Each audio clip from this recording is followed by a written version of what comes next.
É uma alegria, Júnior, estar aqui no E-Notícias e que eu sei que vocês têm cobertura em todas as cidades que são abarcadas pela subseção de Limoeiro, Orobó, Passira, Salgadinho, João Alfredo. Quero mandar um abraço para todos de Machados, enfim, para a advocacia da região.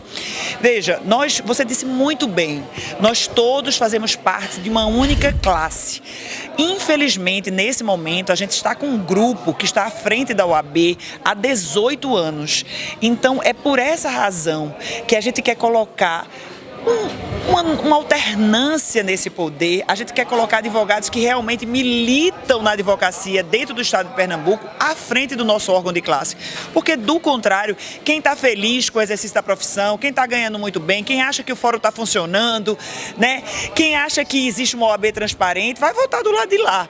Mas quem, como eu, que sou advogada militante do Cais ao Sertão, você pode colocar minha OAB, colega, 19375 no site do Tribunal de Justiça, você vai ver que eu advogo em Ipubi, advogo em Araripina, Petrolina, Serra Talhada, Afogado da Engazeira, São José do Egito, naturalmente aqui na região também, né? Então, quem advoga realmente, quem vive da advocacia, quem sustenta a família da advocacia, está sangrando.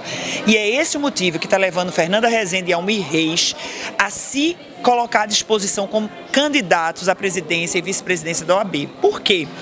Porque nós temos hoje, dentro do estado de Pernambuco, Júnior, 12 diretorias funcionando que o advogado não tem na ponta acesso às diretorias. Então, essas diretorias do tribunal, elas controlam o andamento de um processo. E hoje, se eu for na vara pedir agilização, o servidor da vara, ele vai passar uma mensagem para a diretoria. Então, o advogado, ele não consegue agilizar o processo e o cliente na ponta fica te cobrando sem saber por que o processo dele não está andando. Essa é uma realidade que a gente pretende mudar a partir de janeiro. E como assim? Não é que a gente tem uma varinha de condão. É porque nós vamos criar a primeira diretoria do Brasil de combate à morosidade do judiciário. Esse é o plano número 1. A gente precisa dar fôlego para que a advocacia volte a ter o seu protagonismo. E como isso funciona? Com inteligência artificial e jurimetria. Você veja, o Conselho Nacional de Justiça, ele tem hoje os dados do funcionamento de todas as varas, das metas. Então, tudo que a gente vai fazer é colher essas informações do Conselho Nacional de Justiça para disponibilizar no site da OAB. Então, o advogado aqui de Limoeiro, ele, se eventualmente precisar protocolar uma ação em Surubim, ele vai saber quanto tempo leva um processo, desde quando você distribui até a sentença na primeira vara de Surubim, e na segunda vara, e na terceira. Então, você vai poder ter essa forma de controle dentro de todo o estado. E aí, o diretor de combate a prerrogativas com esses dados vai poder entrar em contato com a Justiça do Trabalho, com a Justiça Federal, com a Justiça Estadual, para tentar, de uma forma pacífica, amigável, mas principalmente com gestão, resolver essa dificuldade que nós temos com a morosidade. Essa tua fala é bem interessante, porque existia no imaginário popular que você falar com um advogado era muito difícil, você pegar as informações de um advogado era muito difícil. Com essa liberdade de informação, ela se tornou mais prático, se tornou mais acessível conversar com um advogado e pegar informações com ele. Essa troca de informações que você pretende numa possível gestão é bem interessante. A transparência é um dos pilares da chapa Renova OAB. Nós temos hoje, Júnior, um órgão de classe que arrecada, junto com o que recebe do Conselho Federal, cerca de 150 milhões de reais em um triênio. E sabe quanto é que a presidência da OAB aqui de Limoeiro recebe de duodécimo, ou seja, uma vez por mês, cerca de R$2.000.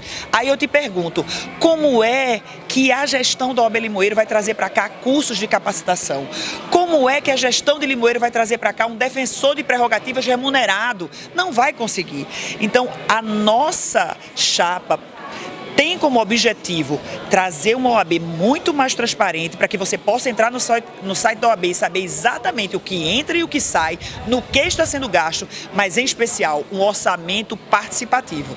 Você veja, por exemplo, A gente teve um gasto milionário para poder criar uma farmácia no terceiro andar da OAB de Pernambuco, que eu tenho certeza que nenhum advogado aqui de Salgadinho, de Feira Nova, vai jamais sair daqui para comprar um remédio lá na farmácia da OAB.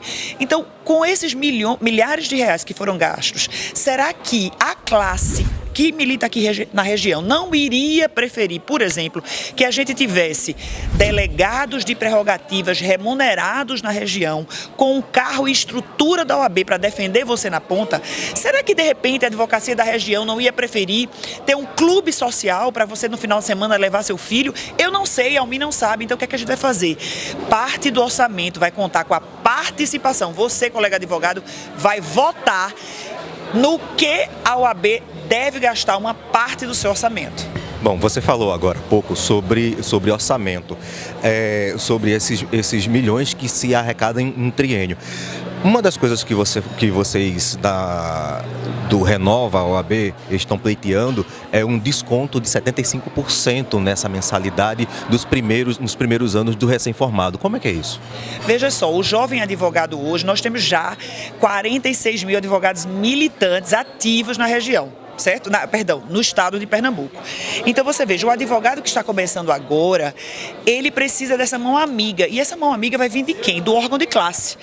Não só para a partir de 2025 a gente ter uma anuidade de R$200 para o advogado de até 3 anos de formação, 3 anos de inscrição na OAB, mas principalmente nós vamos ter uma mentoria para a jovem advocacia. Então o advogado, durante 3 vezes por ano, vai poder acessar um curso de capacitação, de imersão prática, onde ele vai aprender, por exemplo, vamos dizer aqui em Limoeiro que a gente tem uma advocacia previdenciária muito forte.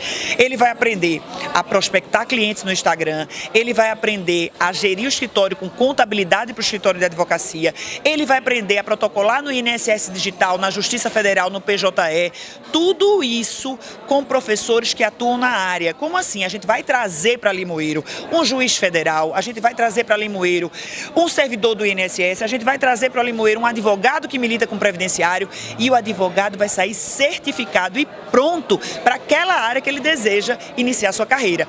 E mais, não é só para a jovem advocacia, não.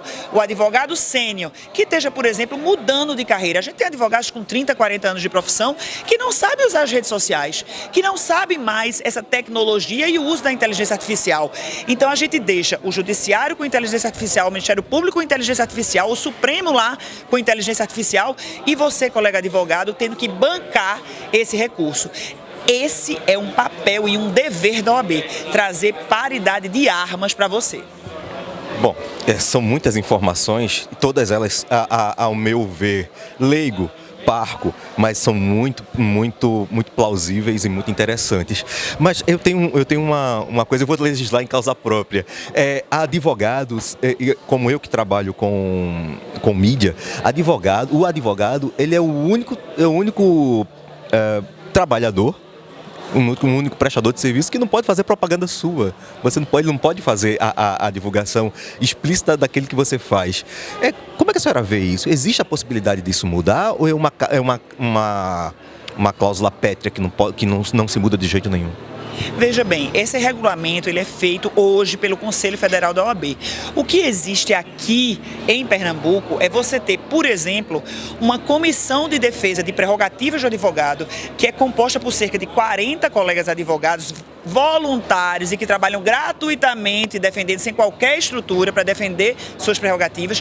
E do outro lado você tem um Tribunal de Ética e Disciplina com mais de 70 advogados. Então você já começa a ver que essa gestão, que quer se perpetuar no poder, que já está há 18 anos e quer pretender ficar 21 anos aí, se preocupa mais em punir o advogado do que defender as prerrogativas.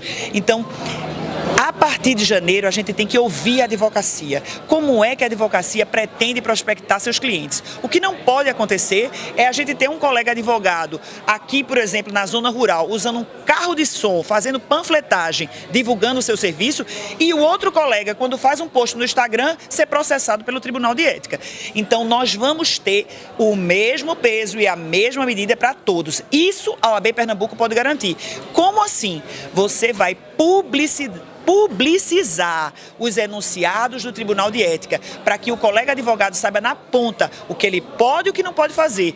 E não a gente ter uma regra para os amigos do rei e outras regras para a advocacia em geral. Desde já, nós, do É Notícia, agradecemos muito o seu tempo disponibilizado.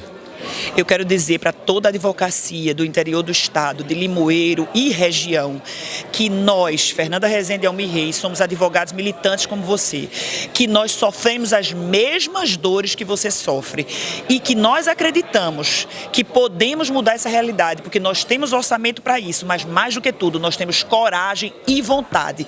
Chega de ser subserviente ao judiciário. Nós somos a única profissão que está prevista na Constituição e vamos conseguir, com a sua ajuda, colega, resgatar o protagonismo, a altivez da advocacia pernambucana. Vem com a gente, vota 200 no dia 18 de novembro e vamos renovar o AB de Pernambuco.